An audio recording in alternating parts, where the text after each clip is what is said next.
ઉપલેટા મોજ નદીના ચેક ડેમમાં 3 યુવાનો પાણીમાં ડૂબતા હોવાની તાલુકા કંટ્રોલ રૂમને જાણ થતાં તાત્કાલિક તમામ સરકારી ટીમો એનડીઆરએફ રેસ્ક્યુ ટીમ સાથે રહી યુવાનને બાદ બચાવી લેવાયા.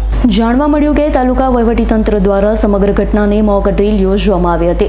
રાજકોટ જિલ્લા કલેક્ટર તેમજ પ્રાંત અધિકારી ધોરાજીના માર્ગદર્શનને લઈ ઉપલેટા મામલેદાર તથા ઉપલેટા તાલુકા વહીવટીતંત્ર દ્વારા ચોમાસાની ઋતુને ધ્યાનમાં લઈ મોજ નદીના ચેક ડેમ ખાતે પાણીના પ્રવાહની બચાવ કામગીરીને ધ્યાનમાં લઈ મોક ડ્રીલ યોજવામાં આવી હતી. હાલ ચોમાસાની ઋતુ ચાલુ હોય ત્યારે અતિવૃષ્ટિ કે બાઢ અથવા કોઈ કુદરતી આફતને લઈ આગોતરી બચાવ કામગીરીને પહોંચી વળવા એનડીઆરએફની ટીમ, મેડિકલ ટીમ, પોલીસ વિભાગ, વિવિધ રેસ્ક્યુ ટીમ સહિત ડીપ ડાઇવિંગ ટીમની મદદને મોજ નદી પરના ચેક ડેમના યુવાનોને ડૂબતા બચાવવાની કામગીરી સહિત મેડિકલ સારવાર સહિતની મોક ડ્રીલ યોજવામાં આવે. સમગ્ર મોક ડ્રીલમાં ઉપલેટા મામલેદાર, તાલુકા વિકાસ અધિકારી, ઉપલેટા પોલીસ ટીમ, આરોગ્ય વિભાગ, નગરપાલિકા ટીમ સહિત એનડીઆરએફની ટીમ સહિતના વિવિધ રેસ્ક્યુ તંત્રો હાજર રહ્યા હતા. मैं inspector Vipin Kumar, rescue team commander, जो कि श्री सुरेंद्र सिंह, कमांडेंट 06 बटालियन, राष्ट्रीय आपदा मोचन बल, बड़ोदरा के नेतृत्व में कार्यरत है. जैसे कि हमारी टीम को यहाँ प्री मानसून डिप्लॉयमेंट के लिए तैनात किया गया है. जैसे कि मानसून की बात करें या आपदाओं के बारे में बात करें तो आपदा 2 प्रकार की होती है. एक प्राकृतिक आपदा, एक मानव निर्मित आपदा. प्राकृतिक आपदा में जैसे बाढ़ है, भूकंप है, साइक्लोन है, इत्यादि आपदाएं होती हैं. इन सभी आपदाओं से निपटने के लिए हमारी टीम को उपलेटा तहसील जिला राजकोट में तैनात कर रखा है.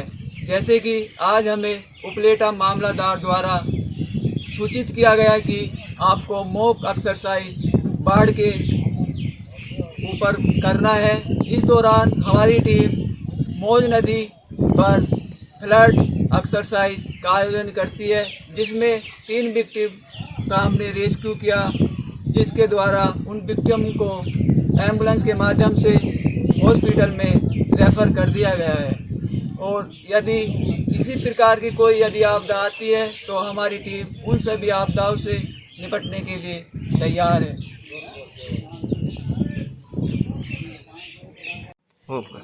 હાલ ચોમાસાની સિઝન ચાલુ છે ત્યારે ઉપલેટા શહેરમાં સોમનાથ મહાદેવ મંદિર નજીક ચેક ડેમમાં 3 વ્યક્તિઓ ડૂબી હોવાની મોક ડ્રીલ કરવામાં આવી.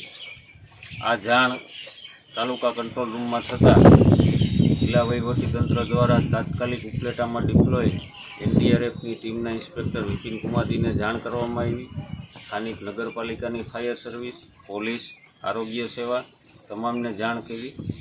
નિયત સમયમાં તાત્કાલિક તમામ લોકો અહીંયા પહોંચી ગયા અને એનડીઆરએફ દ્વારા પોતાની બોટ અને તરવૈયાઓ સાથે નદીના પટમાં જઈ અને આ લોકોને બચાવવાની મોક ડ્રીલ કરવામાં આવી.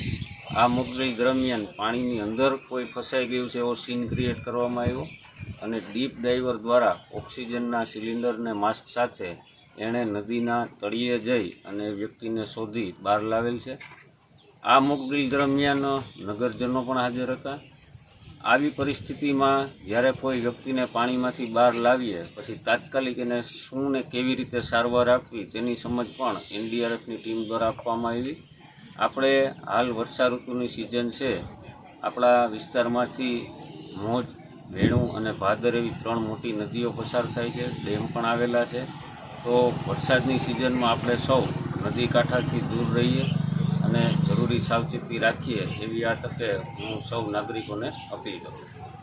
વિપુલ ધમેચાનો રિપોર્ટ, S9 ન્યૂઝ, ઉપલેટા. અમારી તમામ માહિતીથી અપડેટ રહેવા માટે જોડાયેલા રહો S9 ન્યૂઝ સાથે.